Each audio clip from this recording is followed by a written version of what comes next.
How to add full reel to Instagram story. Hello guys, welcome back to our another tutorial video. I hope you are doing great. So let's start without wasting time.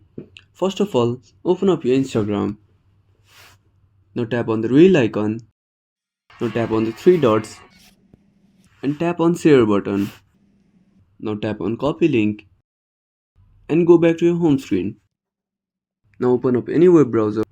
Now tap on the search bar and type Instagram Reels Downloader. Now open up first website. Now paste the link there and tap on download. Now tap on close. Now tap on download.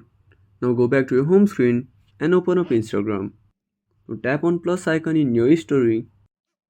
Now select the reel and tap on your stories.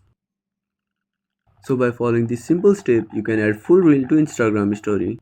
Thank you for watching our tutorial. I hope you liked our content.